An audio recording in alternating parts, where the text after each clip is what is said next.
coordinator and EU representative of Kagidar, Women Entrepreneurs Association of Turkey, and the EU representative of European Women's Lobby Coordination for Turkey, and the country coordinator for Turkey for Freja Forum.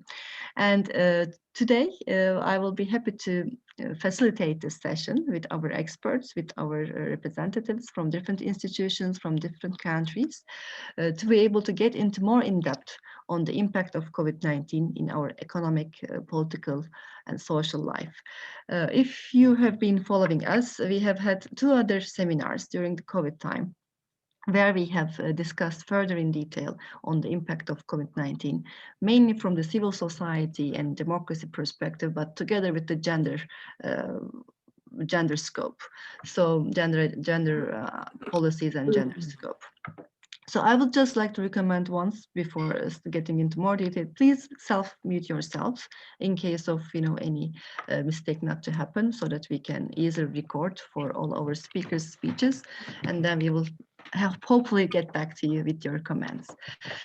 So I was mentioning the 2 seminars we have organized. One of them was in July, and the other was in October. And now today, with the Freja Forum, we would like to continue and collect more information on how to tackle the impact of COVID-19 in our societies. So we will have 2 hours. The first hour, I would like to give the floor to our distinguished speakers. Each of them will have 10 minutes. And after that, we will go to the second round. But before going to the second round, as Ms. Alessandra Wieser will be leaving us shortly, I would like to remind all the participants, if you have any questions, please raise your questions in the comment box. And if you have to interact right after the first hour with Ms. Wieser, please raise your hand. Then we wouldn't miss your comments, we wouldn't miss your questions, that she would hear your voice, and we will continue from there.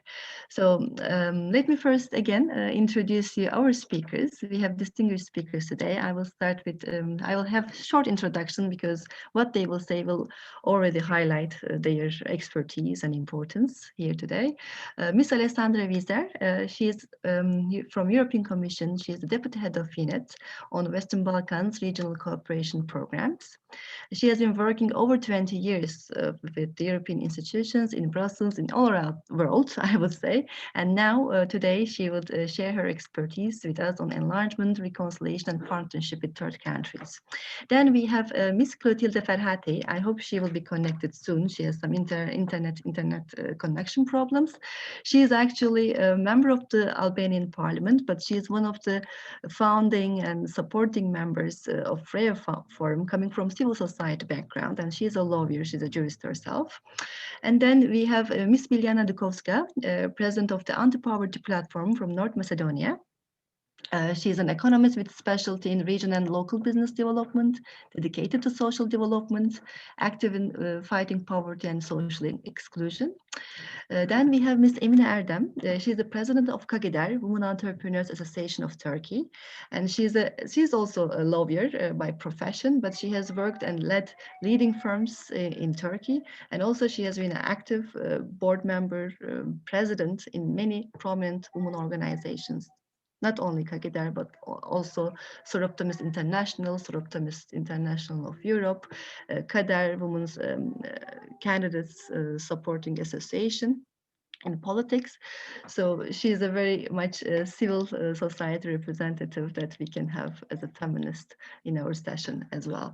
And not last but least, Lieselot Wagermari. Sorry for my pronunciation, Lieselot.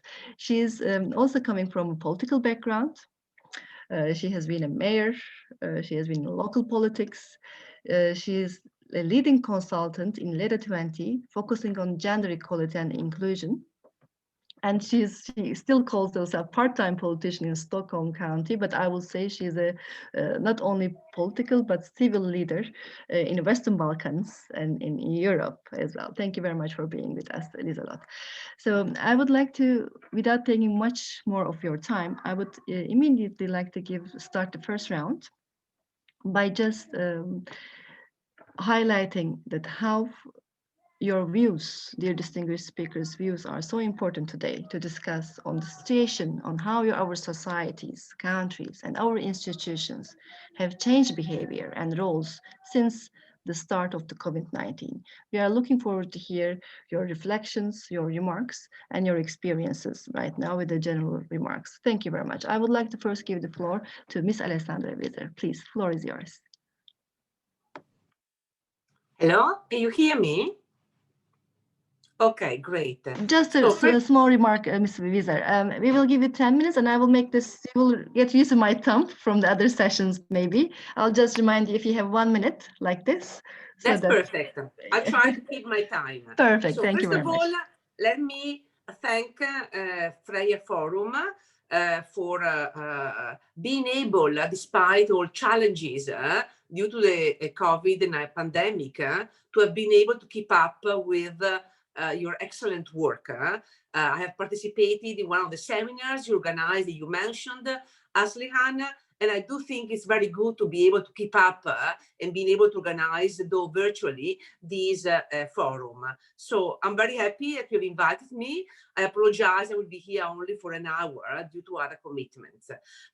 I want to reflect with you a bit about, indeed, from our perspective, what has been the impact of the COVID-19 pandemic, particularly in terms of women and girls. Then I would like to just give you a brief overview of what has been the European Commission response. And given the fact that this Freja Forum also takes place after the Sofia Summit, which was held last Tuesday, I wanted maybe to give some reflection on what I see are the implication, particularly in terms of work on women and girls. So let me start with the first point. I think it is, I mean, statistics already are coming in and showing that the COVID-19 pandemic has generally worsened the situation of women who normally take the burden of family care, including children and elderly at home. And there has been increase in domestic violence since March across Europe, but also in Western Balkan and Turkey, with the concern that there's the risk that progress which has been made in the last years on gender issues can be reversed, can go backwards, and with existing inequalities being deepened. And particularly the fact that societies have introduced emergency measures with confinement across Europe has really had a disproportionate impact, we can see, on women by also limiting access to services.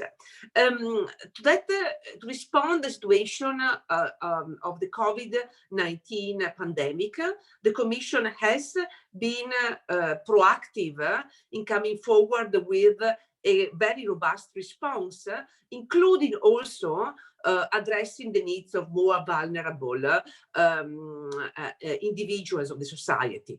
Now, back in March, actually back in March, April, and ahead of the EU Western Balkan Summit, the Zagreb EU Western Balkan Summit, the EU has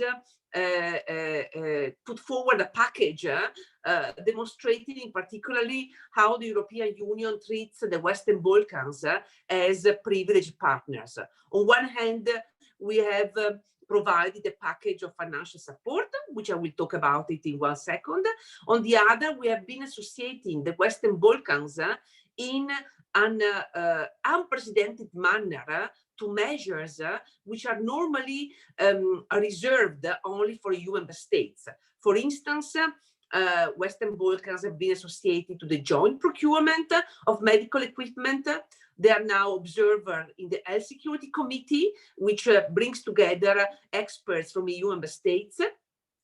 Candidate countries, and this extends to 4 of the Western Balkans plus Turkey, are also members, can also participate and benefit from the EU Solidarity Fund, which has now been enlarged also to deal with the possibilities of health crisis in terms of its scope, as well as other measures. So to show that, in a moment of great need, because in April, the bulk of the pandemic was hitting hard at home in Europe, in some European countries, the European Commission has not forgotten about our friends and partners at South European Union. And even in a moment of crisis, we have been able to come forward with substantial support to our closest friends and partners. On the, let's say, on the financial side, the package we put together is a substantial one of 3.3 billion euro, including both grants from the European Commission as well as loans from the European investment banks. And the support covers the first emergency response, so medical equipment, then the longer term, medium term of supporting the economy and injecting liquidity in the system, as well socioeconomic measures, including support to vulnerable groups.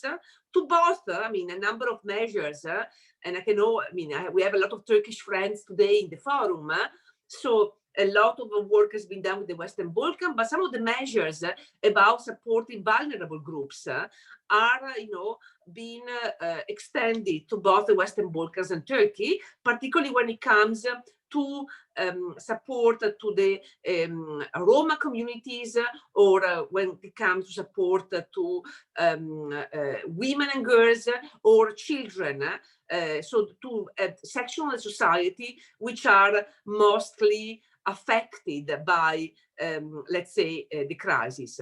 Moving forward, because the crisis is not going to be a short one, and I think what we will see is that after the immediate impact on the healthcare system, the main impact of the pandemic will be on the economy, and therefore there is the need to provide additional support to ensure, a more robust recovery of the economy and to ensure convergence.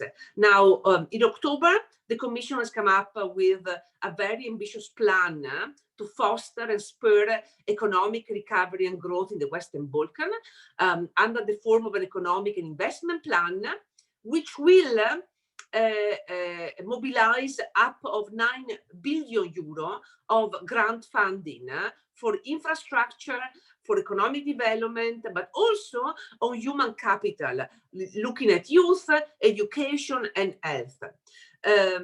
Now, just as I'm mindful of the time, and I don't want to overpass it, I just want maybe to have a final reflection on the Sofia summit, which took place a few days ago. Now, the Sofia summit, the Commission was already able to come forward with the first package of projects under the economic and investment plan. But I think what is important is that the region itself, the Western Balkans itself, were able to commit and two declarations were adopted by the leaders on a common regional market, which is aiming to foster closer regional economic integration and one on the green agenda. Now, if I look at particularly the... Pogledate na neku konkretnu deklaraciju, molim vas samo da vam kažem nekoliko elemenata koji su važni kada pričamo o napretku žena. Ja bih rekla da ima 3 elementa. Jedan je da se založe, da se ohrabre žene da traže karijeru u preduzetništvu, i mi zaista treba da povećamo broj žena u inovacijama u nauci, tako da zalaganje za jednu regionalnu mrežu žena in the next decade to increase the participation of girls and women in their careers in that area.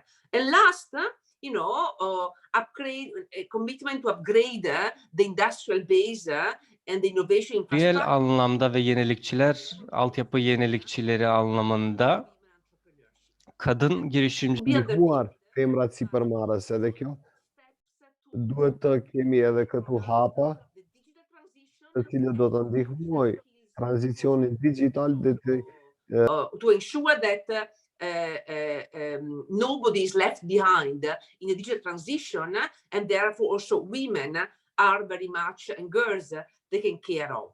So that's all I wanted to say, within these 10 minutes. I wanted really to, acknowledge the recent developments and the attention that the Commission has in all its initiative, also in line with the SDGs, of leaving no one behind. And clearly, we do have in our countries, in our societies, but also the Western Balkans and Turkey, we do have that women and girls often fall behind the cracks, and for a number of reasons, economic, cultural, societal. And I think what is important to acknowledge is that the mechanisms which are put in place do, first of all, acknowledge that, but try to redress that. Exactly. So, thank you very much, Aslihan. I think I accomplished my 10 minutes. So perfect role model. Thank you. To take questions Thank when you. time. And I do apologize. I have to leave at 11. Thank you. Thank you. Thank you very much, Mr. Wieser. I mean, you have, with your speech and with your timing, you have been a great role model. Thank you very much for that first, but also for your remarks, because as we have mentioned during our exchange, it was very important to understand what Sofia Summit means for Western Balkans and also in the general politics of the European Commission, how recovery funds or the targeted budget is allocated to women and girls in Turkey and Western Balkans. So the way you have analyzed and gave us the promise, let's say, or the real written work of European Commission, which is allocating direct funds and direct resources to women entrepreneurship is very important. Upgrading this economy, because once we have been analyzing this economic single market targets for Western Balkans and the European Union sharing together, it was not very visible for civil society to see where we have the impact for women and girls. And now with your speech, we have the good highlights on how we can benefit directly through these agreements. So it is very important. Thank you very much. I would love. Because I want to clarify one point is very important, because I think it is very important. What I've talked about, what I have particularly highlighted of the Sofia Summit was a declaration, the content of the declaration. Exactly. And this is a declaration not of the European Commission, but of the Western Balkan leaders. So I do think that's very important, because the Commission can provide funds and can raise it, but I think it's very important that the ownership of a certain agenda is with the government themselves, because only then, when this agenda is embedded in national agenda, real change can take place.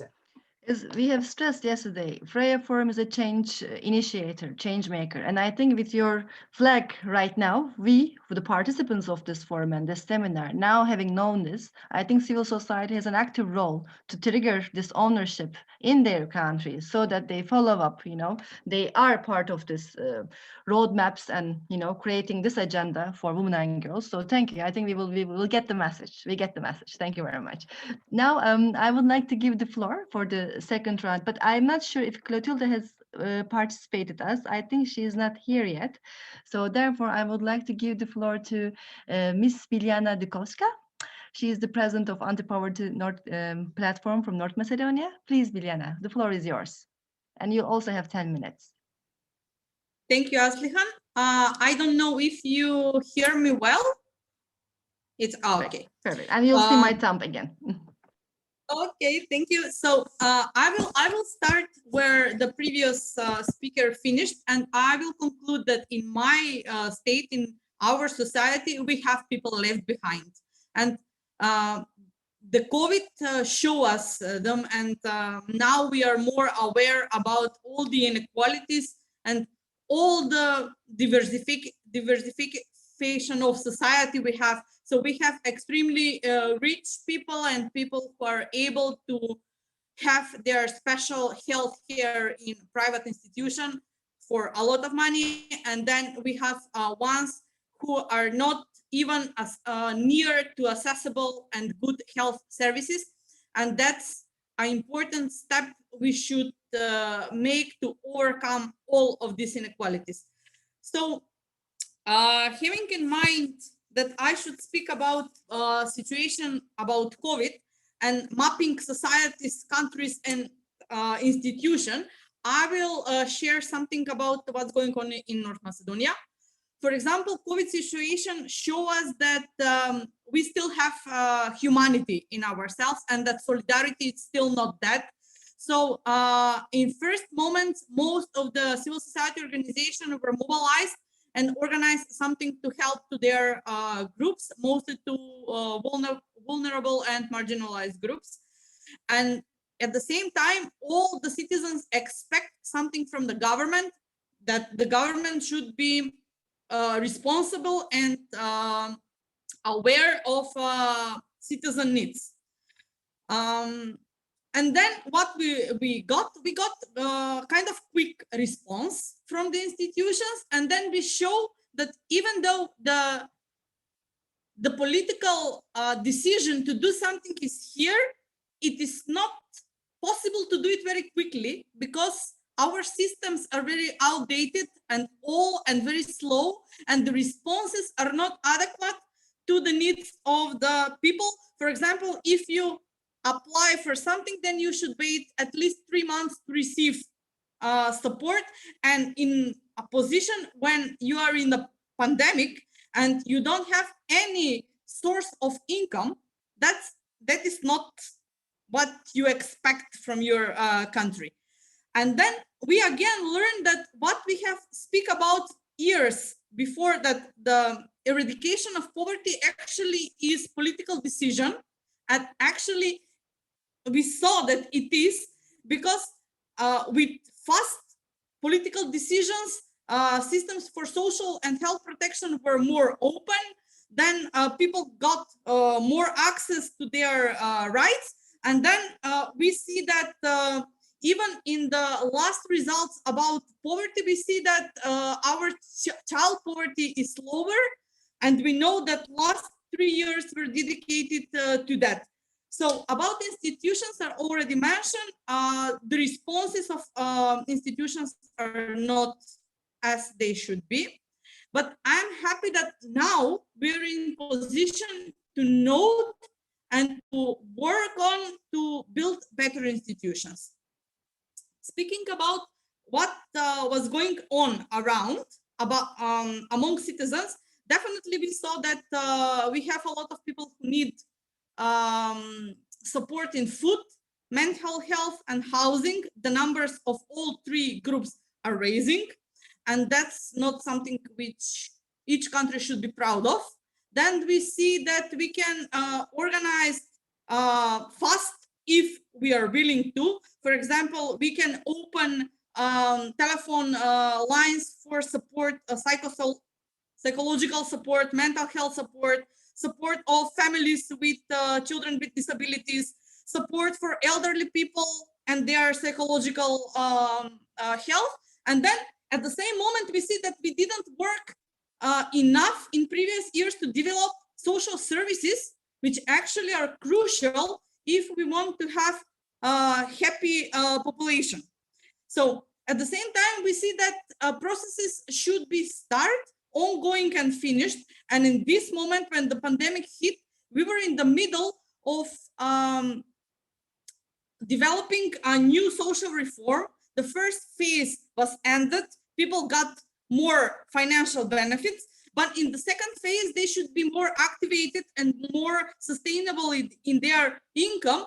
But then the pandemic hits and all the economic crisis happen, and then everything stopped. So now we have new poor persons. We have ones who already lost their job. We have huge amount of unemployed people, and we have new working poor, which actually have lower wages at their working places. We have youth, which was hit enormously because they don't have legal contracts and they don't have enough experience to change fast their working places.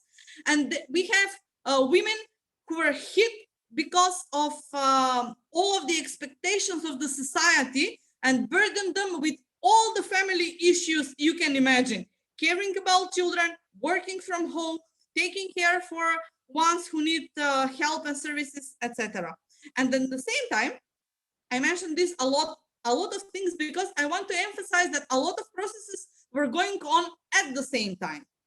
Government was struggling how to improve the economic situation, supporting home companies, and giving to ones in need kind of vouchers for buying food or going to a vacation, small amounts to go to a vacation in a local company, some local facilities, just for a reason to support any turnover of money and to move kind of the economical things in the country. This is my topic and I can speak forever about this, and I can discuss about possible solutions and what was done right and what could be done in different ways. But definitely, I think that already have a kind of vision what was going on. The last thing we have as an issue was ongoing school year and all the education problems we faced. And then it's not only about education, it's about inequality among families and children living in those families. It was about inequality in food because children were not getting enough food. And the biggest issue, digitalization of families, not having enough devices, not having proper internet, and not having enough knowledge to deal with everything. So I will stop here. I think that I raised a lot of issues we can discuss further and in details, but just want to say how complicated situation we have as a society, and want to emphasize that actually I'm happy that we react well. It was not satisfying, but at least there were reactions which were in the right direction. Thank you. Thank you very much, Biljana, for your remarks and very important points. I think we will have further interaction from the participants as well, but we will leave it to Q&A. I've seen a couple of remarks here. So I would like to now give the floor to Claudia Farhati, if she is here, but I still don't see her. But then I would like to give the floor to Liselot. The floor is yours, please. Thank you, Aslihan. She's not here yet, so thank you very much. Yeah, let's see if, do you want me to start or? Yes, please, Yes. floor is yours. And now, since hi everybody, lovely to see you, but I miss you all. I'm sitting here, my kitchen table in Nynäshamn, south of Stockholm, and just wanting to be somewhere in the Western Balkan right now. But yeah, but I'm happy that we can meet like this. I'm going to try to share my screen. Let's see if that works. Can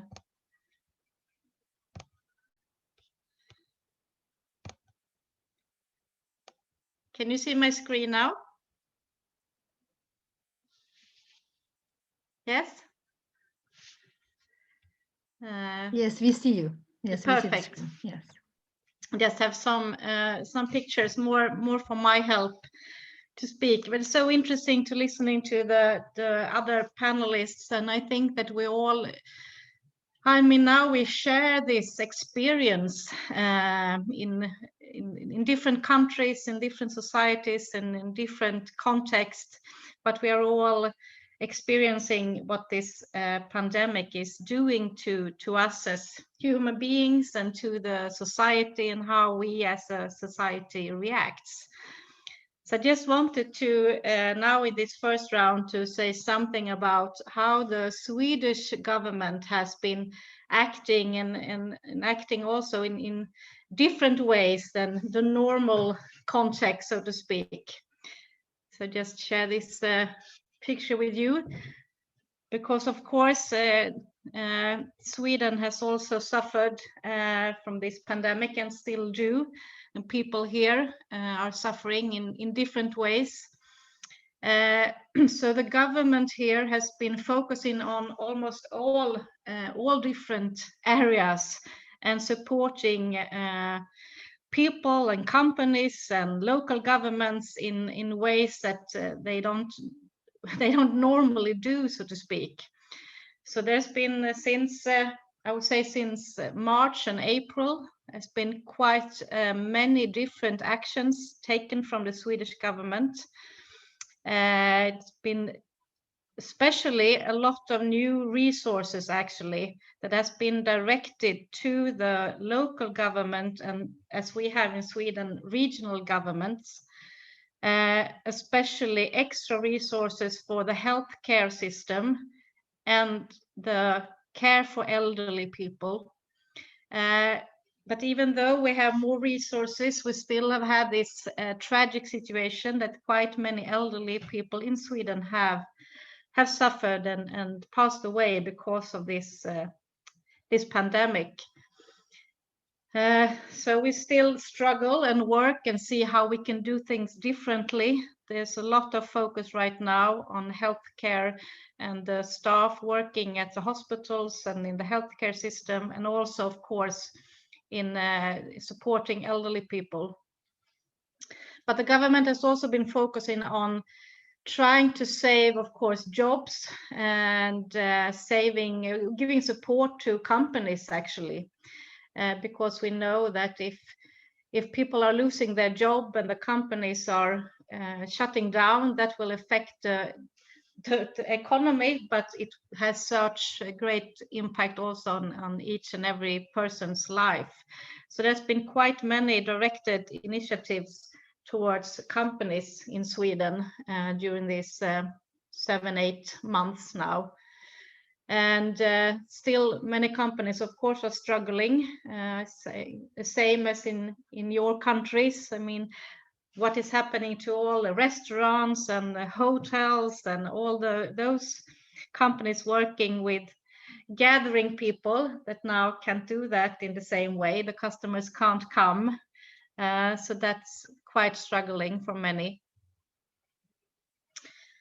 And yes, I would like to share this with you. There, in Sweden at least, we have never had a situation, or at least as long as I have lived, where the government has been on the daily news, daily TV, having press conferences talking about different actions that they are taking, but also communicating with the inhabitants and telling us how to act, how to not, how to stay at home if we can, work from home when we can, limit the time that we spend in local transport. The Prime Minister have been having quite many speeches and telling us, asking us, begging us to restrict our lives just to help each other.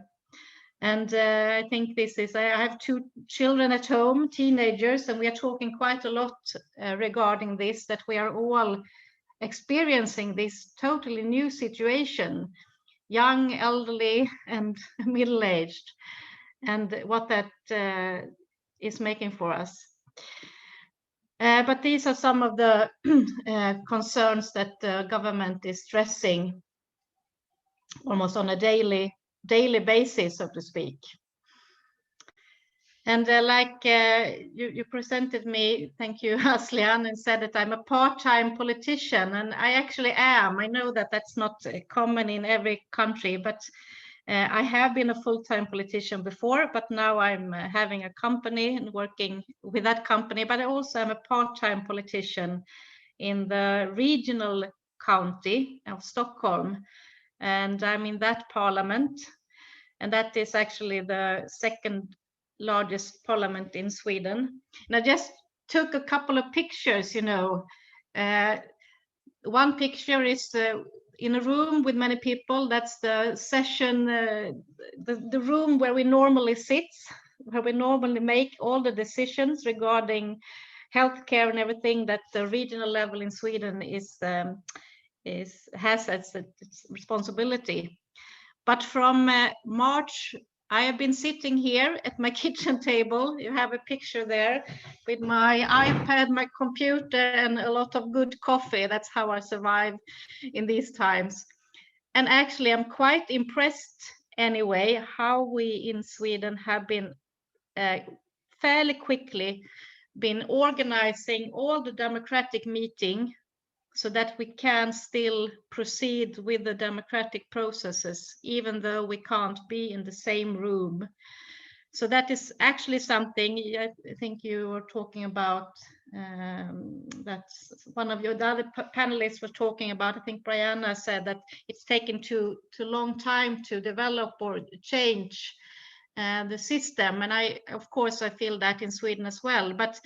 But this actually, to use the digital tools and to change the way we are participating in policy making and decision making, that in that perspective, I'm quite impressed actually. So even though I know that in many countries, democracy is being challenged right now, also on a governmental level, I think actually in Sweden, many actors have been working very hard, very fast to make sure that our democratic system can be as strong as possible. So that was actually some of the views I wanted to make now in this first round, and then further on I will talk about more about the gender equality perspectives together with all of you. Thank you so much. Thank you very much, Liselott. I actually tried to have a quite balance between our speakers, trying to have even part-time politician and political institution representation, and in between we wanted to have our civil society representation to be speaking out. So now I would like to give the floor to Ms. Emine Erdem. She will be the feminist voice, I would say. Please, I'm looking forward to hearing her remarks, please. The floor is yours, Ms. Erdem. Thank you, Aslihan. Hi, everybody. I'm president of... Sorry, Ms. Erdem. Liselott, I think you are still sharing your screen, or you just... No, I don't. I don't need any. Okay, but Ms. Liselott, because are you in the same screen? No. Okay, perfect. I took it away. Is it okay? Perfect. Okay, thank you. Perfect. Sorry. Okay, thank you. It's a pleasure taking part of this forum, and I hope all of you and your families, your beloved ones, are all safe and healthy. I'm president of Kagider. As Kagider's president, I am glad to join you today at Freja Forum. This seminar is actually the third seminar we are organizing with our Freja partners on the impact of COVID-19. And I believe it is very timely to assess the risks and long-lasting consequences of COVID-19 in our economic, social, and political life. We know that the pandemic has deepened the pre-existing inequalities, difficulties experienced by many women across the country in combining working from home with care responsibilities also. And informal workers, low-income families, and youth are under particular pressure. Women who are at the center of paid and unpaid care work were hit harder by the crisis. The recently released report shows that the pandemic will push 96 million people into extreme poverty by 2021, and 47 million of whom are women and unfortunately girls. Women are losing their jobs. The pandemic and the measures to prevent its spread are driving a disproportionate increase in women's unemployment as compared to men, and also decreasing their overall working time. From the economic perspective, it's crucial to create support for women workers by implementing gender-responsive social protection systems to support and income security for women. Reconciliation of paid and unpaid work by providing all primary caregivers with paid leave and reduce or flexible working arrangements should be priority. And access to affordable and quality childcare services will enable more women to be in the labor force. And that's mean bridging the gender pay gap is very urgent. And closing gender inequality gaps reaps huge economic benefits. Studies demonstrate that improvements to women equality can create up to 10.5 million new jobs by 2050, of which 70% will be occupied by women. This will lead to an increase in EU GDP per capita by 6.1 to 9.6%, amounting to a total gain of 1.95 and 3.15 trillion euros. That's mean. Our interaction with digitalization has shifted into a faster track for many of us. Popular telework and ICT-based mobile work have been identified as tools helping to improve the work-life balance of employees. But it also has disadvantages. The effect of flexible working hours for men and women, right to disconnect, and ownership on digital well-being should be discussed, therefore be protected. While we are welcoming to benefits of digitalization, we also need to focus on to ensure that women and girls are included in learning skills development programs. During and after the crisis, while we focus on understanding and working on how far digital tools are accessible to grassroots women and girls, our rural areas and in the countryside.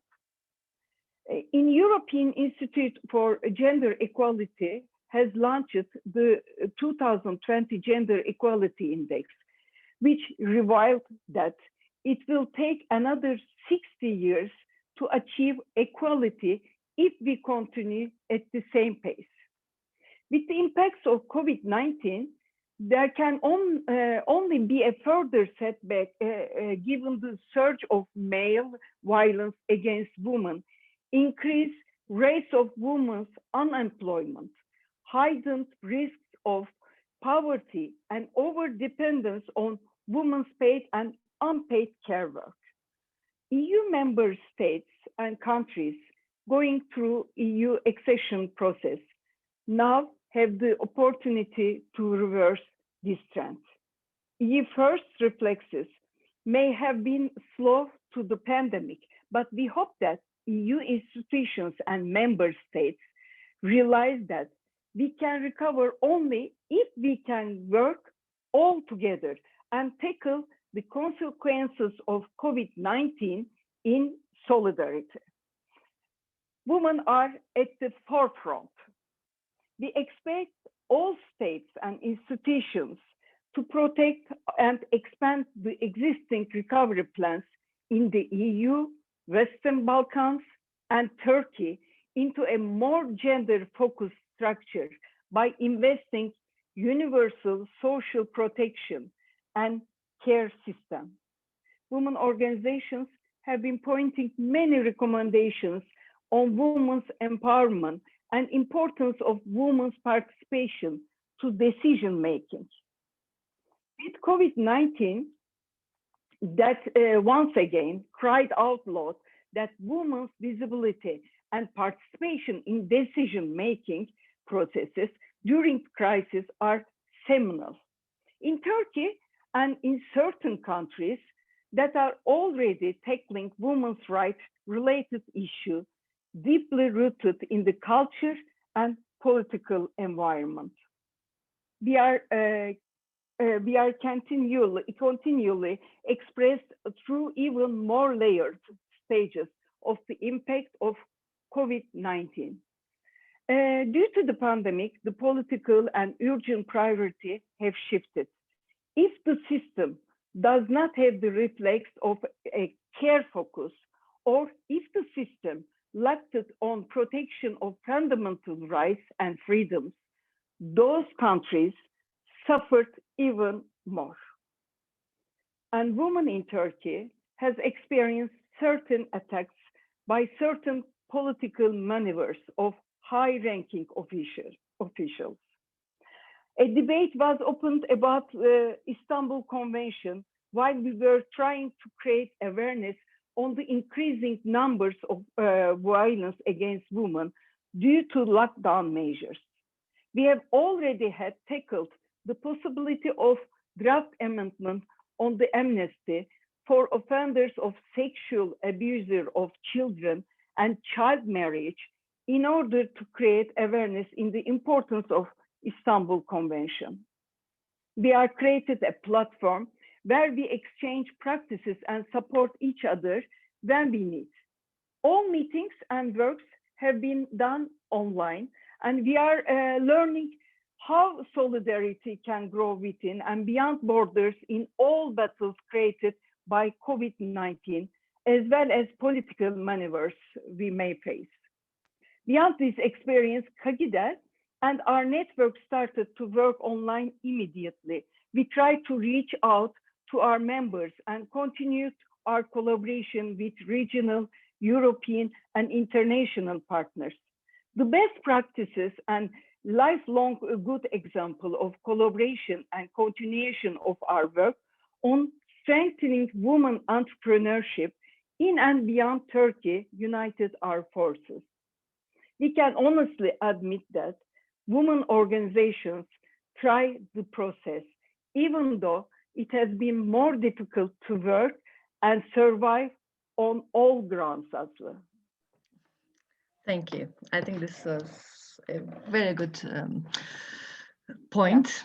Thank you. Thank you very much, Mr. Erdem, for getting in depth with the feminist and economics perspective. Now, I think we have Clotilda with us. Claudia Farhati. She will be reflecting, giving her perspective as a politician as well. Clotilda, may I give you the floor? We don't have much time because we would like to give the floor to Ms. Alessandra Weser for her final remarks before she leaves and to reflect on the comments. Clotilda? Yes. Please, Hello, the floor is yours. Hello. It's good to see you. Hello, everybody. I'm sorry I had a technical problem, so I'm happy that I managed to be in. I really appreciate having this opportunity of sharing some experience, and due to time shortage, I'll try to summarize what I had in my speech. You will have the second round as well. I'll just let you remind you. It will just a short now and then. Just a short introduction. The COVID situation all over the world has caused many problems, not only for health and for life, but as well for the economy. The most affected groups are the most vulnerable one, and especially here, women are a challenge in how they face life, not only due to let's say traditional problems we are having on lack of equality between men and women in sectors of life, but as well due to the fact that phenomena such as the gender violence, for example, have been more impacting women life and women health.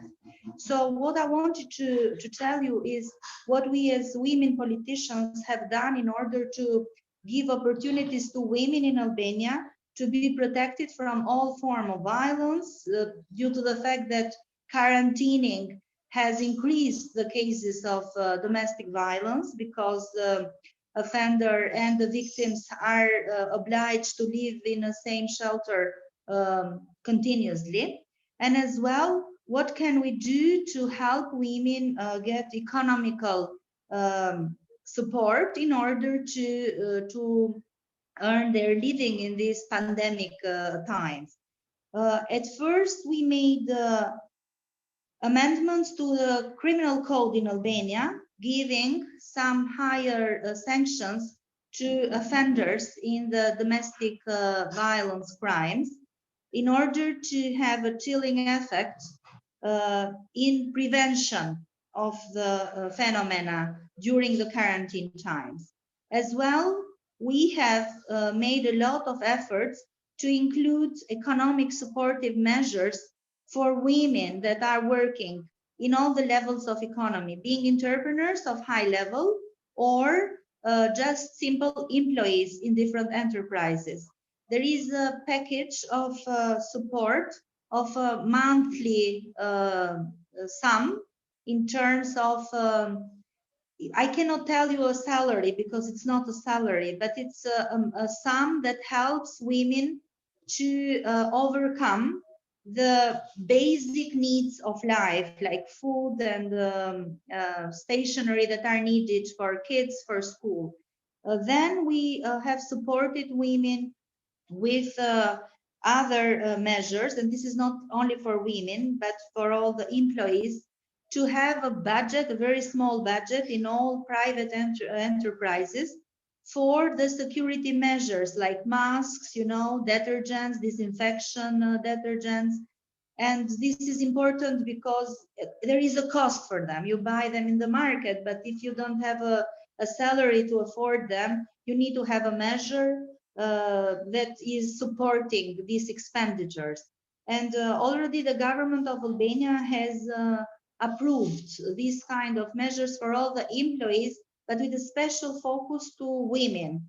The businesses that are run by women has as well profited some support in terms of financial means for their business, specifically for social insurance and health insurance supported by state for all the private entrepreneurs. All the measures that are related then with the domestic violence have been as well introduced in the new amendments we did to the law on the protection from all forms of violence, which is not included only in domestic violence, but even abroad, meaning that we would like to protect the victims that are not in an official relationship, husband and wife, but even those who are partners and live in the same shelter or not. They might live in different shelters, but they are affected from the phenomena of violence. So a set of amendments we have done during the pandemic time from March till today in terms of security of health of women, security of life of women, in terms of domestic violence, and some economic measures.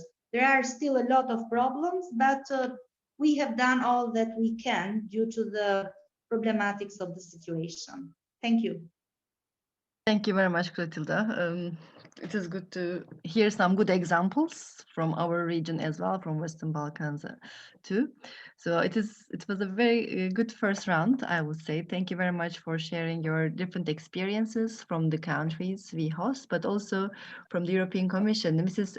Wieser, I would like to give you the floor to interact with the speeches of our speakers, but I'm also looking at the comments and chat box. I didn't see any questions addressed to you, but if someone would like to speak, they can raise hand and speak after Mr. Wieser.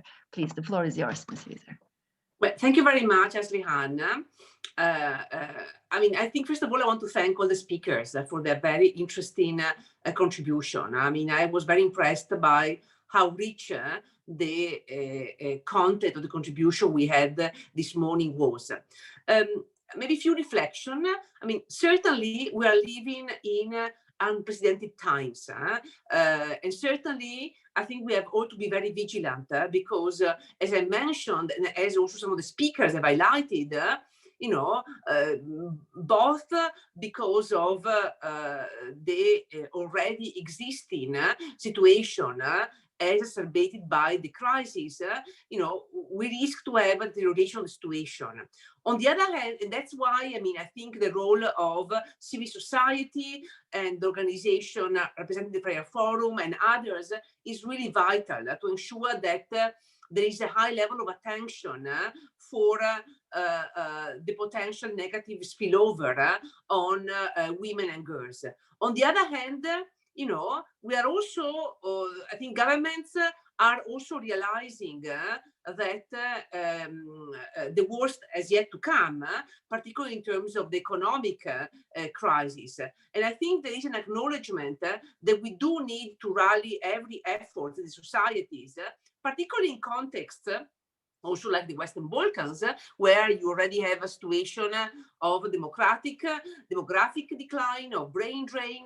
So I think it is inconceivable that, you know, an economic recovery does also not entail a much closer involvement of women in the economy and higher level economic empowerment. And in the end, I do believe that economic empowerment is a very powerful way forward to ensure equality. Once women have means, they are able to, they're independent economically, they are able to have the resources to maintain their families, they don't depend solely on men as breadwinners. This will be ultimately a key step to ensure true equality, both in Europe as well in the Western Balkans.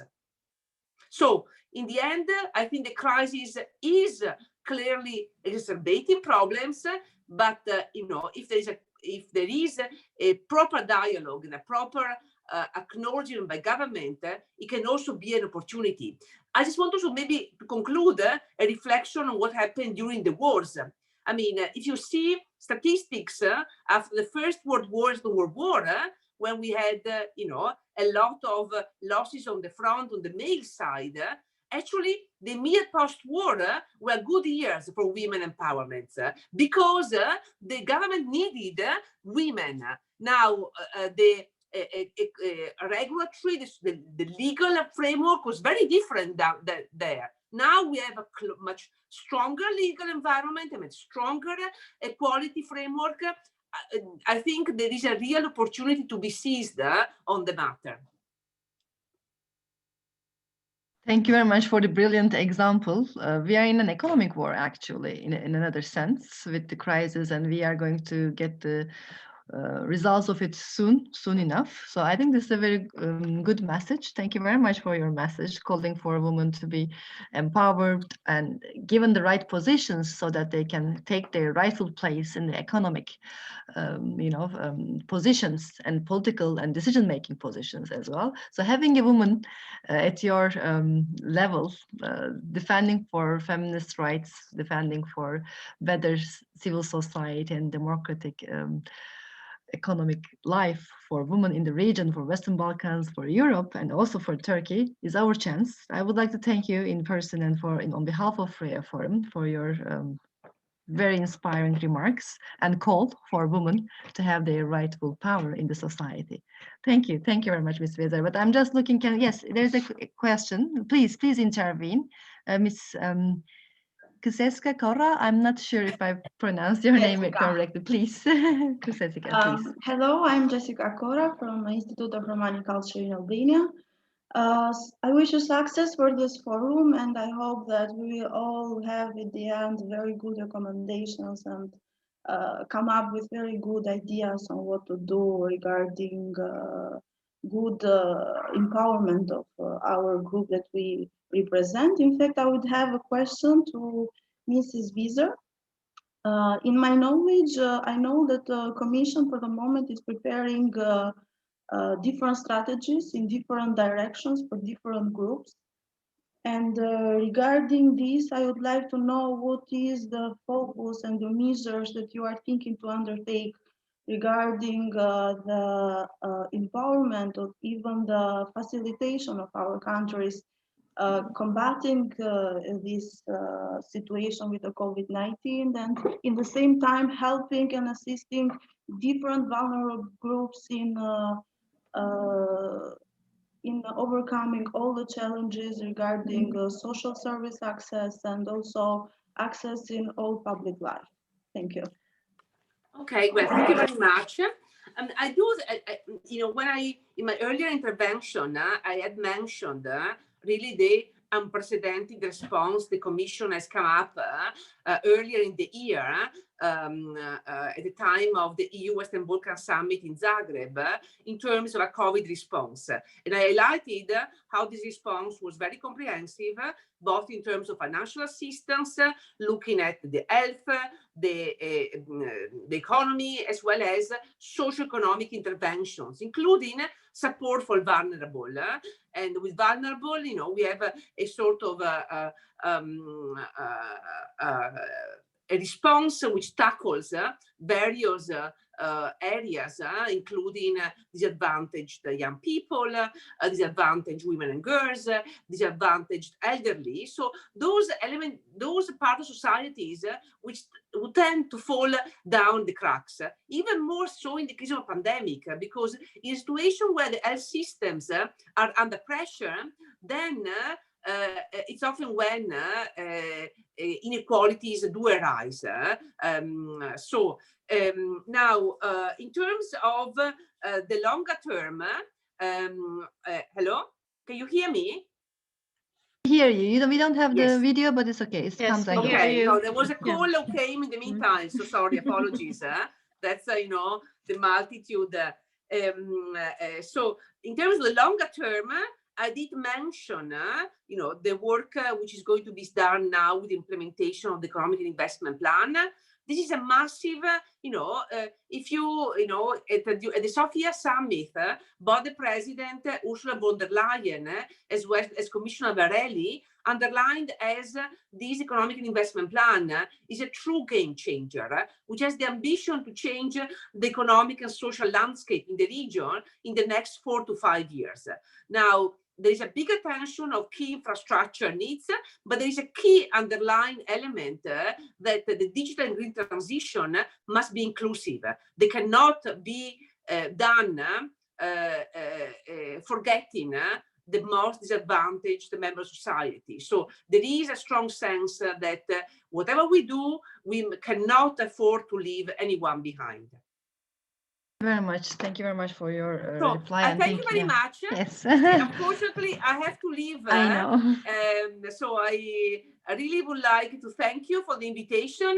Keep up the good work. Thank you very much. I really wish you a continuation of today and tomorrow. Thank you very much. Thank you very much, Ms. Wieser. Thank you very much. Thank you. Bye-bye to everybody. Bye. Have a nice day.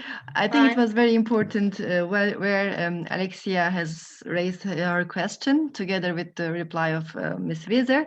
But we should here stress the importance of gender mainstreaming and gender budgeting in all institutions' work. So I think it is here where civil society and our governments, but mainly civil society, will continue to flagship the role to monitor and evaluate how these programs are implemented and how far they actually are benefiting those all are most vulnerable in our societies. So I think it is together with those institutions who are providing funds, grants, or programs to our countries and member states that we are collaborating in different platforms, but also our society, our civil society, we are the watchdog of how far they are really benefiting to those that we are trying to create the difference at the very grassroots. But thank you very much. Now, without taking more time of yours or speaking further, I would like to go to the second round, where I hope we will hear more from Clotilda. Sorry for having a short remark from you, Clotilda, but we wanted to hear Ms. Wieser before she left. So at this round, we will have 6 minutes for each speakers. So that we will have more intervention, hopefully at the very end for the Q&A, and we will hear more from our participants. So here now we will have, as already our professional expert speakers have shared their views from their expertise, we will go into a bit depth from women entrepreneurship to poverty aspect, from the EU member state example, from Sweden to Albania, from the political perspective. What are your major concerns? What are your recommendations from your expertise area that we hope to follow up and collect these remarks to be able to flagship this content before the EU and international institutions to have better roadmaps for our countries in Western Balkans and in Turkey. So we are looking forward to hear from our experts further in detail their views on this. So now I would like to again give the floor first to Clotilda. Then she will have more time to speak, I hope. But let's start with 6 minutes and see. Clotilde, the floor is yours. Thank you. Thank you, Aslihan. You hear me? Yes, very well. Okay. Thank you. Yes. Talking for challenges, it looks like it's the same all over the Balkan, all over Europe, member state countries, and even more abroad in the world, because we are all facing the same problematics. And it has been a situation that all the states have been unprepared for this situation we are facing.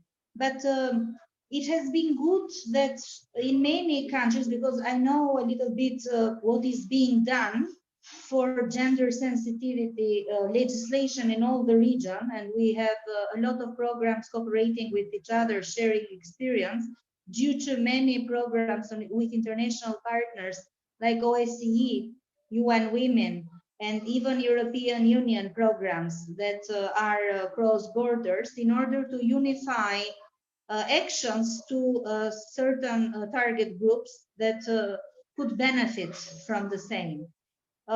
Since 2019, in the Albanian parliament, we have approved a methodology, which is now an obligatory rule, to make a control of all the legislation that it is going to pass prior to its adoption, if it is gender sensitiveness and it is mainstreamed with all the gender policies of the country.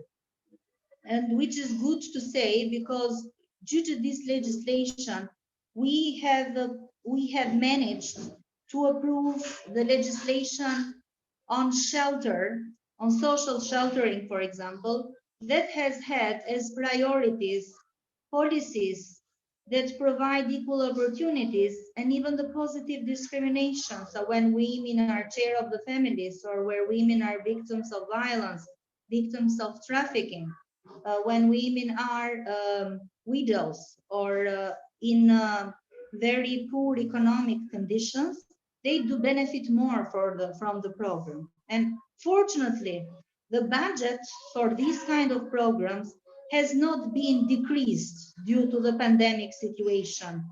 To the opposite, we have increased the budget, because in Albania we have had even another specific. We had the two earthquakes in September and November 2019, before the pandemic, and we had to make the relief of the damages of the earthquake strategy and legislation. And most of this legislation is related to new houses. We couldn't do other but harmonize the new legislation for the relief from the damage on the damage created by the calamity, like earthquakes, with the new legislation that we had approved before on social sheltering. So we upholded the same standards, keeping protection measures for the priority groups, as I explained before, for women in difficulties and vulnerable groups. And the budget has been increased. And this is a good thing, because we can do good laws, we can provide good strategies, but if we don't have the money and we don't cover them with budget, they are like good words on paper, but never effective to the target groups. So it is good that even in the budget that we are approving for 2021, now it's the week of the budget in the Albanian parliament, we have kept the same figures for the social housing. And of course, an input have been provided for protection of victims from gender violence. The programs that we have in Albania are mostly concentrated within the local power authorities.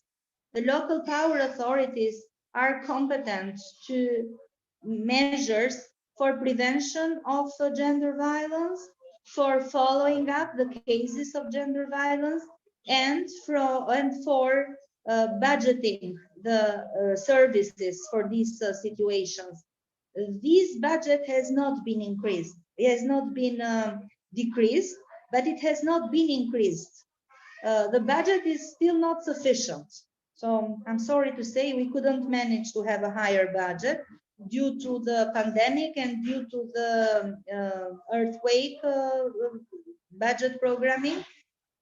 We had a lot of increase in the budget in terms of housing, reconstruction of schools, hospitals, health centers, but we couldn't manage to increase the budget on social services at local level. So this is a challenge that we are all facing. But what we have done, and I think this will help, is that we have introduced new measure for the protection orders. Introducing new measures for the protection orders in the domestic violence cases, it has increased the budget for the central authorities that should guarantee sheltering other than house for domestic violence victims, and as well for the I cannot find the name, for the offender, if it is not the correct word, but for the offenders to have social programming of detaching from particular situation in which they are that might have been the cause for the gender violence, like, for example, dependence on alcohol, drugs, or other social problems, like, if I can say it in the right word, it is related to the fortune games. You know, it's a problem, a big problem in the Western Balkan, that people, when they don't have to earn money, they do part in lotteries and in this illegal gaming.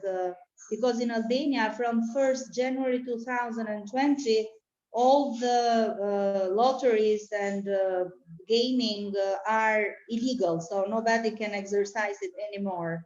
But due to analysis we have had, most of the cases for the domestic violence, the offender have been dependent on these kind of activities in alcohol or drugs, and poor economic conditions have made them to become offenders in these cases.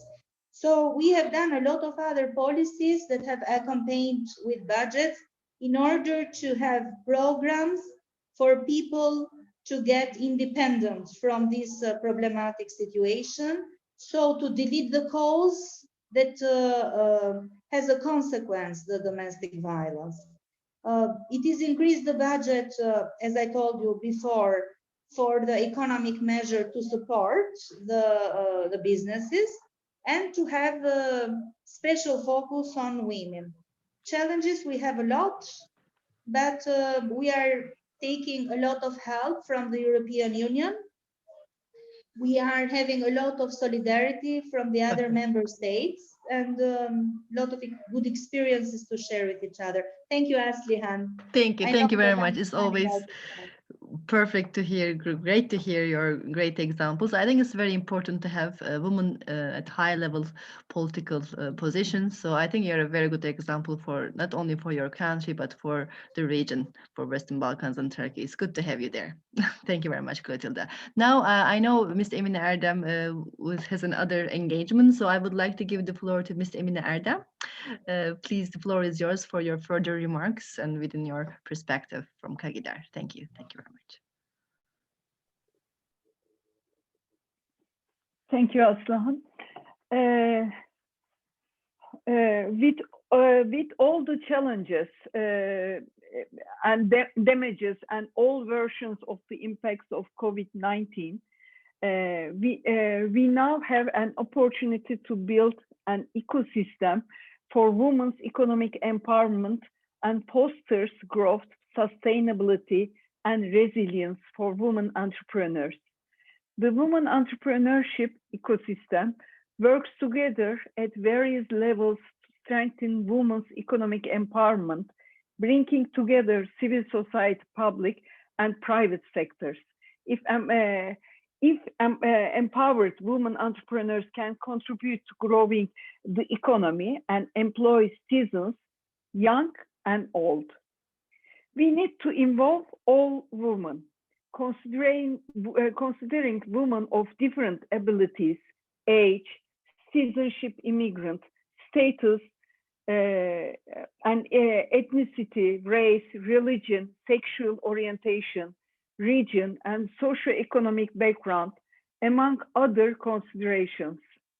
Even before the global pandemic, there were several barriers to women's success in business, such as an enabling environment, including legal and policy considerations, access to information, skills and knowledge, access to markets, access to finance, access to networks. Specific COVID-19 response and recovery strategies should respond to the needs of women entrepreneurs. This pandemic reminded us once again that we need gender disaggregated data and data-driven policies and goals to boost the performance of women entrepreneurs. All sectors and levels of government should work together to support women entrepreneurs to ensure that women are at the forefront of COVID-19 recovery and transformation strategies. State-led social protection for entrepreneurs with family responsibilities is really vital. When governments strive to ensure that those with caregiving responsibilities are supported and that the equal division of care work between partners is encouraged, women's economic opportunities increases. Access to information, skills, and knowledge development should be prioritized. And suppliers diversity, including through small business and public procurement programs to support women, should be developed. Building resilient and inclusive value chains is integral to advancing women-led small businesses.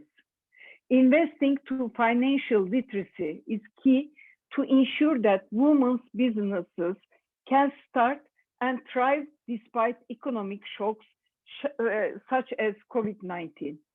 Governments can promote financial literacy and business education. With what we have been through, we have once again understood that civil society is crucial, that you mentioned. Civil society can work across stakeholders to develop a comprehensive mapping of local, regional, and international models, recovery plans that can reply to advancing women's entrepreneurship. Civil society organizations can drive change that celebrate female role models, demand gender-friendly innovation, and disrupt old attitudes and stereotypes about women entrepreneurship and women in general, and traditionally gender segregated sectors. Coming to EU relations and to responsibility of our governments and governance, even though EU accession process has gotten to a difficult path, our economies, our societies are united, and we need to think, act, survive, flourish all together. This requires designing and implementing strategies to address COVID-19 as well as post-COVID-19 economic and social crisis with a lens on gender issues, including the new challenges posed to the changing world of work. Direct, immediate, and long-term investments towards a care deal for Europe to complement the European Green Deal and digital agenda should also be priority for Western Balkans and Turkey. As you mentioned before, Sofia Summit that looks place on the 9th of November should incorporate how gender inequalities and deepening women's poverty should be tackled with the upcoming plans and EU funding to the region. Turkey's EU accession process should find its rightful path. Its positive agenda initiated by EU institutions should realize the modernization of custom union, further opening of new chapters with efforts of all sides and the involvement of civil society. Thank you, Aslihan. So I was self-muted. Thank you. Thank you very much, Ms. Erdem, so that you brought different perspectives from the EU accession process, the impact of the relations to COVID-19 from the broader perspective, how women entrepreneurship could be flourishing with the support if it will be feasible and it will be, designed together with the civil actors. Thank you very much. Now I would like to give the floor to Liselott. I don't know if you would like to share share your screen, Liselott? Yes, I will soon. Yes, thank Please, you, Aslihan. the floor is yours. Perfect. Thank you so much. Now, just because I really looking forward also to have a dialogue with the participants in this seminar, so I will be brief. But I would like to, just listening to the other panelists, it's good that we talk about the same ideas for what is the solutions, I think, forward. And I mean, organizations in the civil society are so important. Just wanted to share with you a picture and trying to share now. You can see it. Yeah, thank you, Aslihan, for your thumbs up. It helps. This is just a picture from a couple of weeks ago when the Minister of Foreign Affairs in Sweden, Ms. Ann Linde, and her colleague, the Minister in charge of gender equality in Sweden, Ms. Lindhagen, Åsa Lindhagen, arranged a seminar or a meeting actually with 70 different organizations from the civil society in Sweden to talk about, of course, the situation regarding gender equality, both in Sweden, but mainly internationally. And also talked about, I mean, this year, 2020, there were several, you know this probably, several planned big conferences together with the UN, I mean, planned that we would come together and celebrate what was achieved and also make new plans to proceed with gender equality work all over the world. But then the pandemic happened, and as these ministers are saying, unfortunately, that has meant also that gender equality is backing, so to speak, for many women and girls. But I just wanted to show this, that at least in here, also in Sweden, as in all your countries, the government also see that the actors in the civil society and companies are so important to collaborate with if we want to make a gender equal society and gender equal opportunities for everybody. So Sweden is, of course, taking part in the work that will be done. They are planned now for 2 major international gender equality forums in 2021. The UN is planning for that, and Sweden will be an active part and is now in this one of the groups, the Global Action Coalition. And I understood that Sweden will mainly work with the gender equality connected to economy. That I think also is really important. So this was just more a picture and stressing, like the other participants also, the panelists have said, that we need to work together, government and actors in social society, companies, and of course, crossover borders. But this is actually the main topic now in Sweden when we look up on what is the biggest problem or main issue that we have to work with, and that is actually the domestic violence to to stop it, or I mean, it's a big problem also in our country, and the government in Sweden and the local municipalities are really this is totally out in the open. Nowadays, you see information in every website. All the local municipalities are stressing that this work has to be done. A lot of information who you can contact, where to go if this is happening, but also, I would say, support to men that are also doing the violence against their loved ones. So this is a huge question in Sweden, and also actually the area within the gender equality political agenda that is getting most resources now.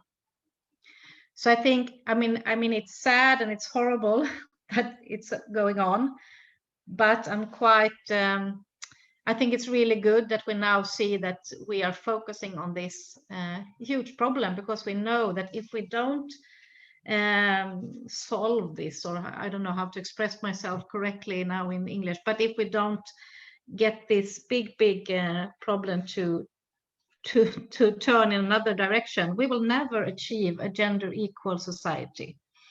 All the other goals that we have in Sweden regarding to gender equality, I mean, regarding gender equal health and gender equal income and gender equal school and education system, all these goals are really important, but we know that we will never achieve that if we don't solve the problem with the violence within relationships. And of course, as someone said, I think it was Clotilda, we know that also domestic violence is sometimes between two women living together or two men living together and so forth.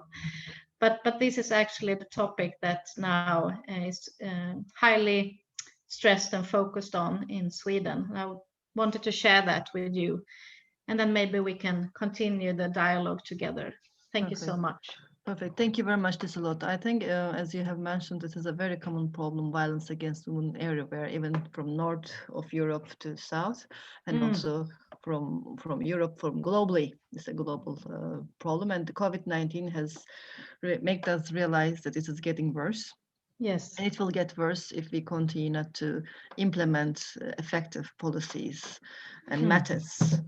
So thank you very much for raising it again. Now I would like to give the floor to Biljana. Please, Biljana, the floor is yours. And then we will open the floor to further discussion with our participants. Thank you very much. Yes, I'm happy that I have Laszlo and Mr. Them before me, because they already said what actually is happening in North Macedonia too. During the pandemic, domestic violence was a huge topic in our media and among civil society organizations. But what I want to emphasize are consultation which Ministry of Labor and Social Policy have during the pandemic through online weekly consultation with several, like most organized or most famous civil society organization, including Women Network. And we together discuss about what's going on, how it is reflected to the population, and if we can improve something together. And for example, speaking about domestic violence, there was a campaign going on, but what we find very useful to discuss together, what are the best ways to spread the information? What are the best positions to promote phones which were open? What are the best places, which are the best civil organizations on a local level, which can be positioned as the focal point for communication for women in need? So I find this communication very useful, because whatever we discussed and make a decision that is good to be done, it was followed by the national authorities. And this is one of the good examples how things can be discussed, focused, and then realized. And we have the same discussion about poverty and about the social protection. And on these meetings, state inspection services attend to, And we have a huge problem with textile companies which doesn't follow anti-COVID rules. And they actually have a lot of employed women which were forced to work under not safe conditions. So in these consultations, with having knowledge from different sides, from the grassroots organizations, experience and stories from the women workers, and then experiences based on inspection on the place, we put them in the same place, and after that we together start to find a solution how to coordinate activities which will follow and how to cooperate better. And this is an example which we propose to continue, not to be only in extreme and in pandemic situation, but to have this type of regular consultation which will strengthen the participation of vulnerable groups into all the processes, especially when there is a policy or something which will influence directly to their life.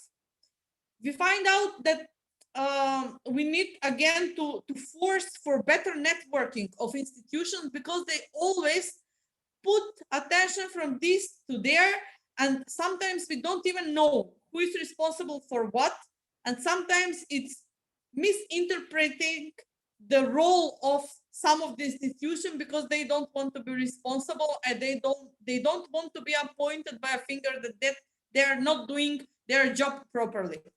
So during this time, we produce a poverty watch document, and it's one of the documents related with the work of European anti-poverty platform. And we says that, yes, it's good that the government was very responsible. And I must say that we were in one very bad situation, because at that moment we don't have parliament. We were in the middle of political crisis, and we have only a government which can work on legislation, and they work under special conditions. So everything was so messed up. So now what we are saying in that Poverty Watch document, that we must continue together, civil society organizations, donors, local institutions, and national institutions, together with the government, to continue with the measures till the end of necessity, not till the end of the pandemic, because we may say tomorrow that we don't have any new cases of COVID, but that doesn't mean that we will not have poor, or we will not have marginal groups, or we will not have unemployed people. So we insist this, whatever is going on at this moment, for supporting the most vulnerable ones, to continue till the end of necessity. So at the moment we are following now we have government and we have parliament, we have everything at the moment. So now we are witnessing adjusting the policies with the new situation, especially operational plans for employment, that they're adjusted in a position to help to the disadvantaged group among minorities, women minorities, youth, and others. So I'm kind of optimistic that it might be better, but still I want to see the result, because however time changes and our political situation becomes more important than people's lives, it might change in a way of democratization and not open participation for everyone, which is not acceptable for us. Thank you. Thank you very much, Biljana, for sharing your perspective and creating awareness on the.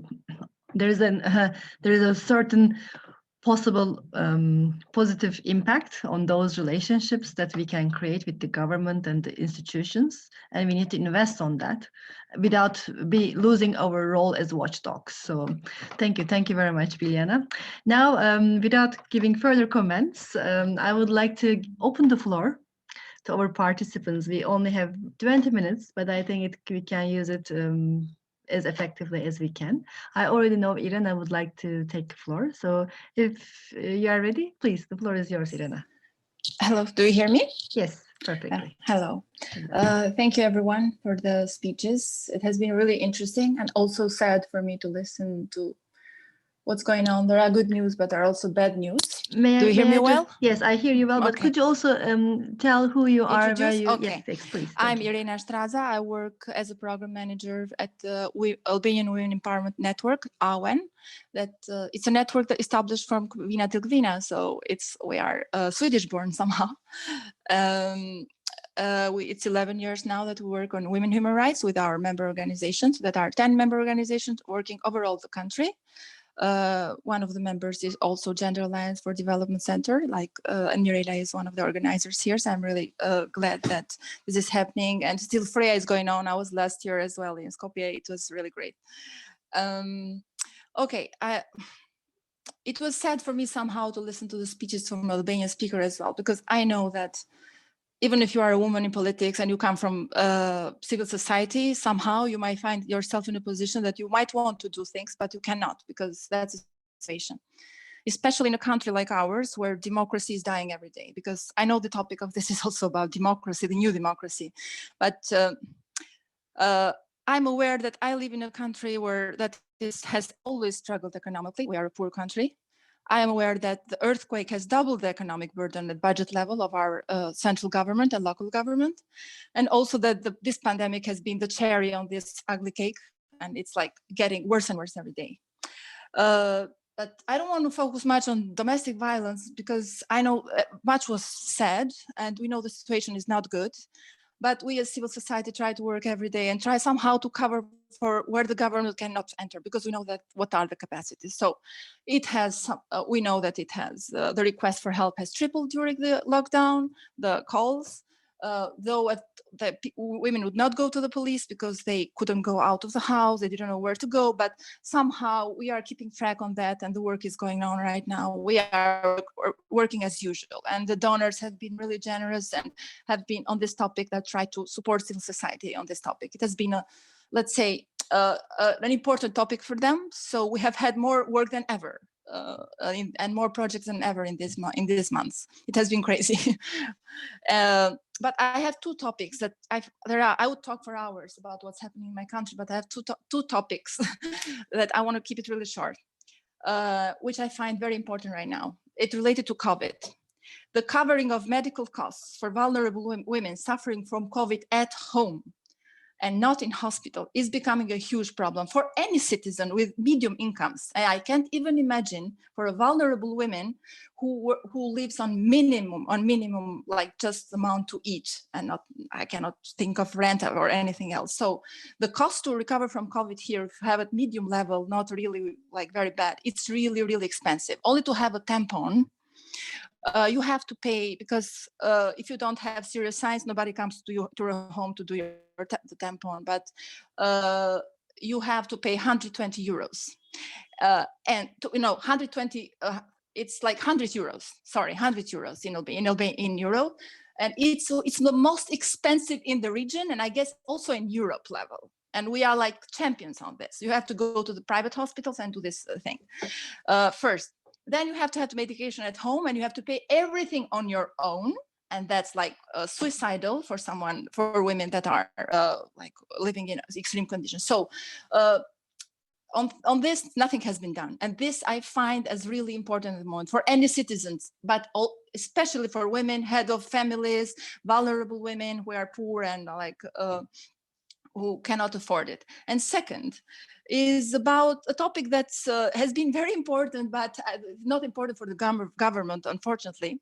It's related to democracy. The right to protest in this country anymore has been canceled. We cannot protest anymore in the street because you get arrested. Even though you can respect you can wear the mask and keep the distance, you cannot anymore, you go to jail.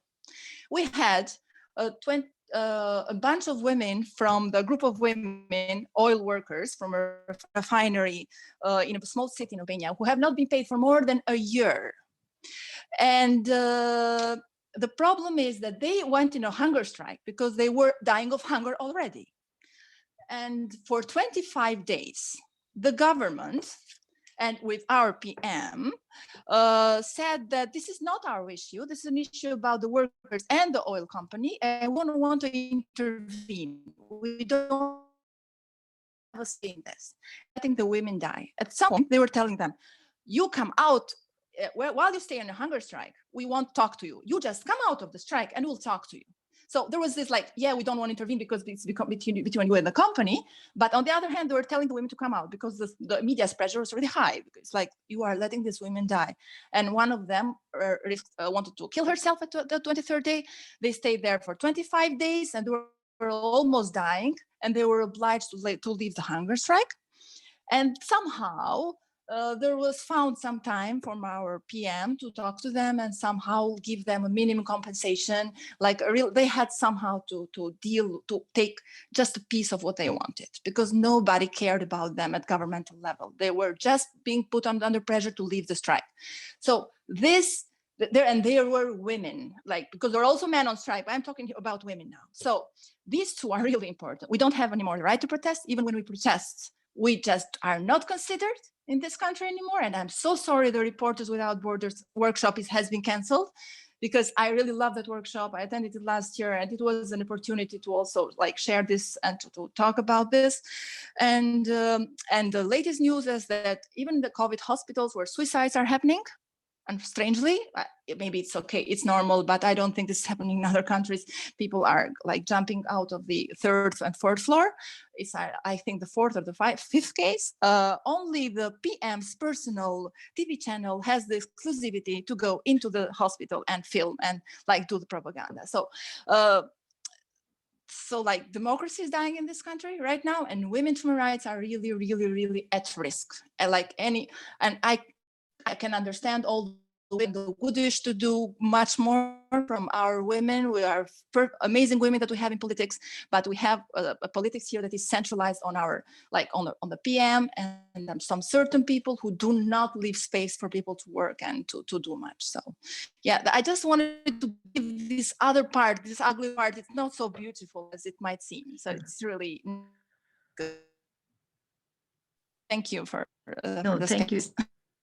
Thank you very much, Irena, for sharing the other side of the mirror. That is also the part of our session. So I'm very glad that you opened the floor. I can continue commenting on this for Turkey, and I can go further, but I would rather like to give the floor to our participants. If someone else would like to comment, would like to take the floor on to share their experience in their country further. No? Please, Ajla Sardarevic, please. The floor is yours. Yes, hello. I can't access my camera for some reasons. I'm sorry. We hear you perfectly. Thank you very much. Great. So hi, my name is Ajla Sardarevic. I come from Bosnia. I come from Sarajevo. I'm a law student in the University of Sarajevo in the law department. What I wanted to first say that I'm very happy that I had the opportunity to listen to all the speakers and to listen to these wonderful topics and wonderful discussions, and to actually see that these things are very, very important to talk about, not just for the ongoing situation, but also for the future and the future strategies that will basically be the future of our future generations. So what we establish now will be something that our future generations, not only women, but in general, the entire civil society will have established. So what I also like this approach of not only seeing some sort of strict measures and strict strategies, but also seeing the other side, seeing how we can actually improve the civil society, which values we want to promote, which values we want to actually establish during this pandemic, and values that we will cherish on and on. So what I actually really got from all the ideas that I heard from the plenary speakers is actually that this is the time that we can actually do something important for the future legislation, for the future measures that the governments can implement to actually protect women, to protect the entire civil society, not just women, as I said. But the thing I want to also share is that right now in my country, in Bosnia, the women themselves, they don't want to speak about this. They don't want to share their opinion. They feel this restraint. They're not as presented in the politics and overall government scene. So, I mean, we are progressing. There is progress. We are doing a lot, and a lot has changed in these years of advancing our situation. But I believe that in general, also women in smaller cities, in smaller communities, have to be aware of actually knowing what are their rights, what values the governments are here to protect. So we as civil society, we have to be aware that we are the ones in power, that we are the ones that are giving the power to the state, to the governments, to the legislation, because they are the instruments that serve the civil society. So through this, I wanted to say that in my own country, I hope that in the future, I see this advancement where I don't have to be afraid that some of my rights can be violated or that some of my values can be changed just because a few minorities are pursuing their own interests, just because you have these corrupted ideas, that you have these promotion of self-interest and self-goals, instead of looking at the bigger pictures. So I think that what I'm really happy to see that not just in my country, but overall in the Balkan Peninsula, people are actually talking about this. People are taking steps to improve this. People are actually seeking that everything that we want as theoretically based will be put into practice in the future. So yes, I wanted to share that, and thank you very much. Thank you very much. Sorry, thank you very much, Ayla, sharing your experience in Bosnia and Herzegovina as well. It was very important, following up Irena's remarks. Which I would like to continue if there is another comment from the participants. We will be happy to hear from different countries, from different regions, or from the same. No? Okay, I wouldn't like to take more time, but I would like to share my comments at the very end, but now I would like to give the floor to our experts, our speakers, if they would like to reflect on what Irena and also Ayla have shared, and maybe also to share their final thoughts, final remarks on our topic. Thank you very much. I would like to give the floor first to Miss Emine Erdem, if she has any further comments and final remarks.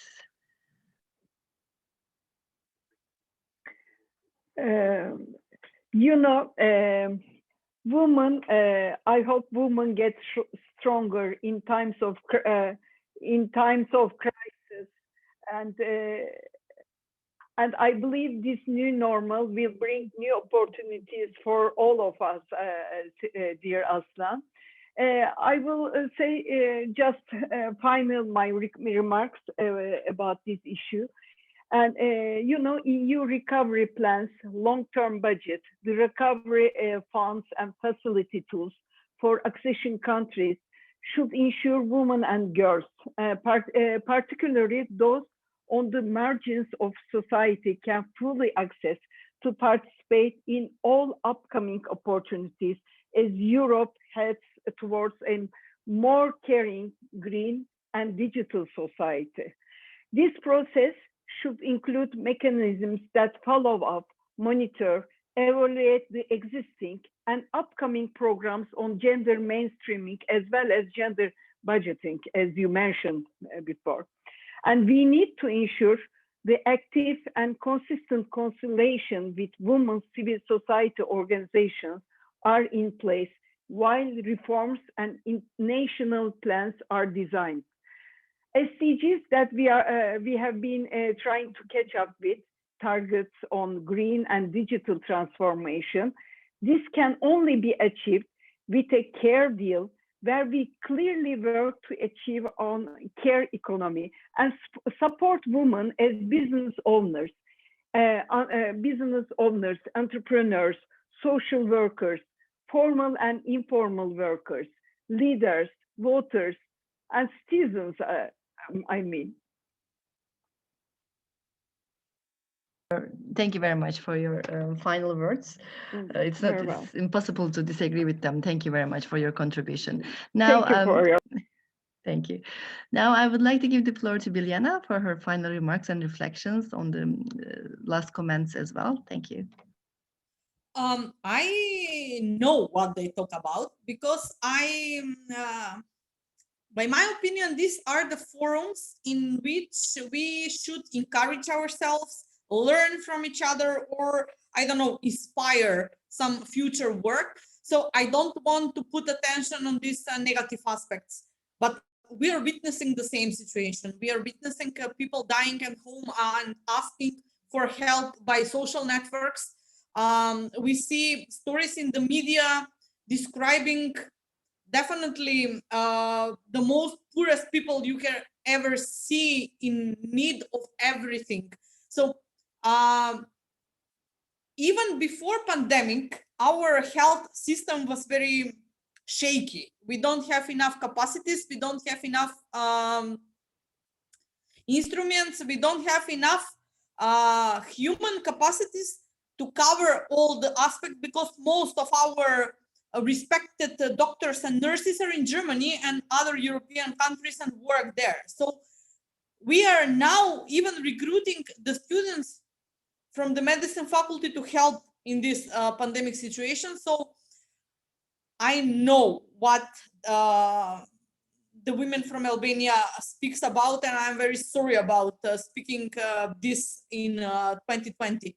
But at the same time, I'm very happy that we openly discuss about this in this forum, in which we are from different sectors and different positions, speaking about different issues which concern us. And I'm optimistic that this will lead us to finding better solution. I know that when we speak in this moment, this position, this second, everything seems impossible, but we must continue doing whatever we know the best. And I am optimistic that finally we will have some success. Definitely we will not do some time lapse and after 5 years have perfect societies, but step by step probably we will improve all aspects. Thank you very much, Biljana. I was trying to connect with Clotilde, but she's in a meeting with the Ministry of Justice. So I wanted to raise some questions following of Irene's comments as well, but we will see. If she can join, she will, but I'm not optimistic. I hope she can. But now I would like to give the floor to Liselot, and then I will have some closing remarks as well to contribute. Thank you very much.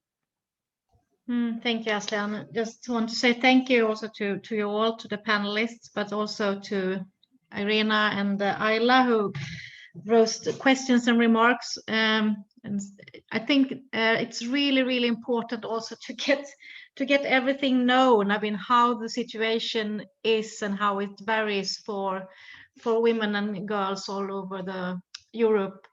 And tomorrow I will talk more about inclusive and gender equal leadership in a workshop, because that's what I do mainly. I work with train leaders in gender equality and inclusion in Sweden.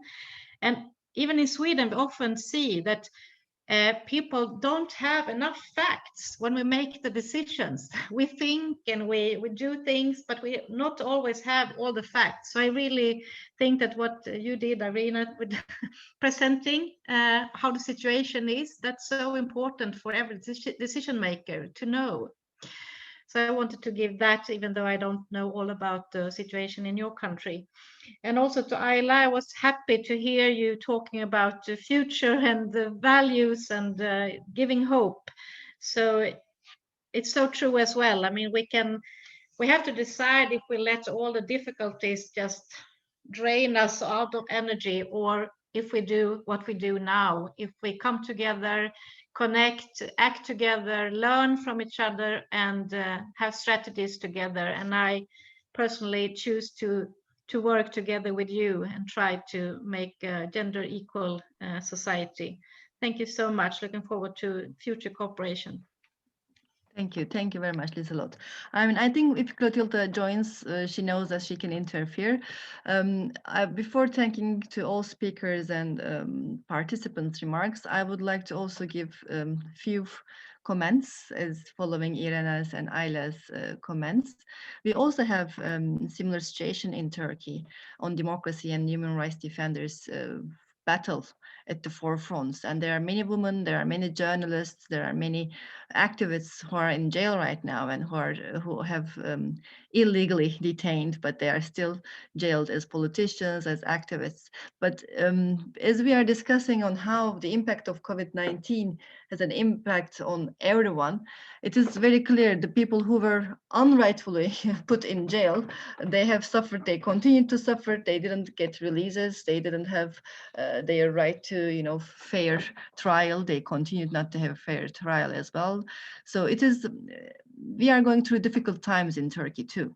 This is not something that we can avoid speaking about. But what is important that we realize, even in these circumstances, that's why I think the comments of our speakers and experts were very important. We have experienced civil society survives. Civil society gets even more stronger. Women organizations are getting even more stronger in these very difficult times, that we will never forget how we have managed to survive and how we have tried to create solidarity among us. But as you have mentioned, Irena, it doesn't change how those people are, you know, they don't have their right to protest, they don't have their right to a fair trial, they don't have but I think there's a big contribution on the other side, that civil society finds a way to strike, continue to work. And some, I know some during the COVID time and before the COVID time, due to economic crisis, many civil society organizations were shut down due to economic crisis. And with after the impact of COVID, I'm sure there will be more challenges that civil society and activists going to face on the reality of life, because how they can earn their money. You were giving the example of the minimum wage, or, you know, earner woman that cannot have access to certain basic needs that they are supposed to. So they will have more struggles to come. This is clear. But that's why I wanted to connect this to bottom-up policies are very important rather than top to bottom. But with the EU relations, with the institutional relations that already exist, with this system organigram we have with EU, Turkey, Western Balkans relations, with the member states, you know, the donor relationships and everything, there is an already existing schema and formula in front of us. And we, as civil society watchdogs, as activists, as entrepreneurs, as politicians, as citizens, you know, of our societies, we are in a way are all responsible to follow up how these processes are transformed from top to bottom to bottom up processes. So this is why I think Freja Forum is very important today, to stress a couple of things. One, I think I will not go through all speeches, but they have common things that makes me, you know, share with you all to highlight all together. One of them is, I think it's very important to have women at all levels. When we say decision making, it's not only high level political decision making, but women as voters, women as citizens, in their governance model, in their livelihoods, they should have access to all levels of political life, economic and social life. So this means providing equal opportunities for all. So it is very important in one sense. It follows up to look at this meeting. I'm a feminist, but it doesn't exclude my understanding of sharing this responsibility with men. How many men do we have here? We have had quite good number. Now we are at 28, still I think good. We were from 25 to 29, we have seen, but I've seen 2 or 3 men, if they are not only the translators. So interpreters. So this is very important to share this responsibility with all citizens. This is a gender equality, and the problem of the impact of COVID-19 on gender equality and women specifically should be responsibility of everyone, including men. So we have to share this power with men, and they have to be there sitting with us together to discuss how this is going to change. So we mentioned the change being the change maker. I think Freja and civil society is leading the way for change and change makers. So thank you very much for all your contributions. Thank you very much for all your important remarks, all the speakers, experts, and commentators of our participants once again. But again, highlighting the role of the EU institutions or international donors, it is very important how their relations are transparent, how the civil society have access to those programs, or how they monitor their relationships. It is very important, and how far these relations are not seeing gender equality as a horizontal or cross-cutting issue, but the main issue. So gender equality has to be on the table as a priority. So that's why how we want to change digital and green economy and agenda is very important if we have a care deal where there's the focus on gender. So this brings us to the messages that were shared by all speakers, experts, how gender mainstreaming and gender budgeting should be relevant at all levels. But it comes to grassroots. Gender budgeting and gender mainstreaming actually means that grassroots are taken into account, their needs are taken into account when they are designing big, plans, roadmaps, and big financial plannings. I think I will leave it here, and I wanted to thank you each one of you for being part of this seminar. I would be happy to, I think we have your email addresses, and if you would like, I would like to write my email address here once again. If you want to share further information, further data, further comments, please do not hesitate to share your experiences. We would like to collect also the speeches of our speakers and the remarks that you can share, and then share with the participants of the forum afterwards as a booklet or as a report. Thank you very much, everyone. It is 12:05, so I think we are good timing for our session. Thank you very much. Now there's a quiz they have shared for our technician Ermina. Thank you very much, Ermina, sharing the quiz and being there for us. If you would like to compete in the quiz, please do not hesitate to click on the link and fill in the quiz. And once again, of course, thank you very much to our interpreters for being there, for doing the translation for us all. Thank you very much, and looking forward to see you in other workshops and seminars. Thank you, everybody. Thank you, everyone. See you soon. Thank you. Thank you. Thank you, Aslihan. Thank you.